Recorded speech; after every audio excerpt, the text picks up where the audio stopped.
Olá, nós continuamos falando sobre família, nós continuamos na nossa série no mês de maio, assuntos sobre a família. Hoje, dia 26 de maio, continuamos a leitura do Evangelho de Lucas no capítulo 15, hoje a partir do verso 14. Acompanhe a leitura. Depois de ter consumido tudo, sobreveio àquele país uma grande fome, e ele começou a passar necessidade. Então foi pedir trabalho a um dos cidadãos daquela terra, e este o mandou para os seus campos a fim de cuidar dos porcos. Ali ele desejava alimentar-se das alfarrobas que os porcos comiam, mas ninguém lhe dava nada. Então, caindo em si, disse: quantos trabalhadores do meu pai têm pão com fartura e eu aqui estou morrendo de fome. Vou me arrumar, voltar para o meu pai e lhe dizer: Pai, pequei contra Deus e diante do Senhor. Já não sou digno de ser chamado do seu filho. Trata-me como um dos seus trabalhadores. Esse jovem, imaturo, não se precaveu, imaginou que nunca teria dias difíceis, mas vieram e foram terríveis. Esse texto traz marcas profundas acerca do pecado. A denegação, a degeneração era tamanha que não bastou o alimento dos porcos, desejou saciar sua fome com a própria comida deles. A doutrina cristã usa um termo chamado depravação total. Essa expressão pesada não significa que todo ser humano foi completamente corrompido pelo pecado. Não há nada em nós que o pecado não tenha distorcido e tocado. E você vai perceber nesse texto algumas coisas interessantes acerca de como o pecado arruinou aquele jovem. Primeiro, o pecado ele distorce a imago Dei. Nós somos criados à imagem e semelhança de Deus. Há em nós um aspecto divino, expressado talvez pela nossa característica física, biológica, emocional, afetiva, mental, criativa. Não nos importa isso, mas a verdade é que o pecado distorceu aquilo que Deus havia feito perfeitamente. Não bastava a ele cuidar dos porcos, ele queria comer a comida que os porcos comiam. Significa que ele queria viver como eles. Viver como eles é ser um deles. Fomos criados para dominar sobre a criatura.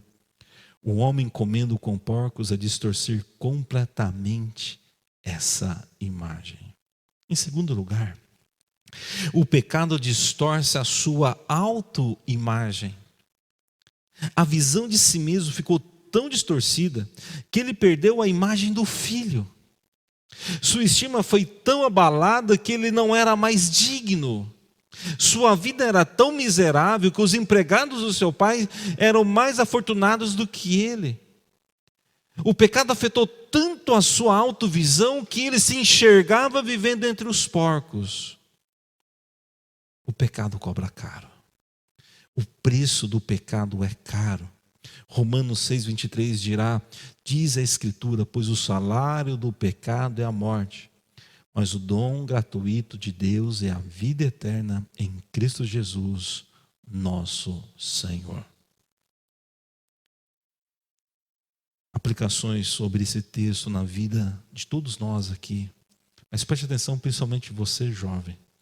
Primeiro, o pecado arruína uma história. Jovens promissores foram arruinados pelo pecado. Casais promissores foram arruinados pelo pecado.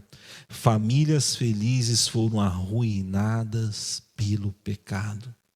Crianças que tinham um futuro, uma história linda para serem escritas, tiveram esse futuro arruinado pelo pecado.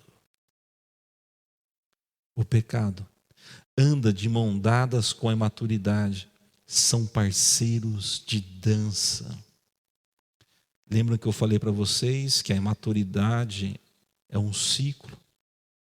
Em cada ciclo da vida existe um aspecto da maturidade, na infância, na adolescência, juventude, na vida adulta, até mesmo na velhice. O pecado, ele dança com a imaturidade. Mesmo na infância, na adolescência, na juventude e na vida adulta, o pecado está entrelaçado com a imaturidade. Em terceiro lugar, o pecado é um caminho sem volta. Porém, o arrependimento é uma nova chance. Então, caindo em si, verso 17, o pecado tem uma saída: reconhecer que o seu caminho está te destruindo, reconhecer que essa sua jornada está te arruinando, reconhecer, cair em si e dizer: puxa vida, pequei. E aí o jovem toma uma atitude que nós chamamos de arrependimento. E o arrependimento exige de todos nós, em primeiro lugar, reconhecer sua condição de pecado. Ninguém se arrepende verdadeiramente se ele não reconheceu verdadeiramente a natureza, a consequência, a gravidade do pecado. Arrependimento precisa da nossa capacidade de mudar a nossa natureza. Somente a nossa certeza que somos incapazes de mudar quem nós somos nos levará àquele que pode criar um novo coração e colocar em nós uma nova vida. Enquanto você acreditar que você não precisa mudar, você jamais conhecerá o arrependimento. Por fim, arrependimento é ir na direção daquele que pode restaurar sua vida. Caindo em si, ele lembrou a casa do Pai. Ele lembrou daquele que poderia mudar a sua vida.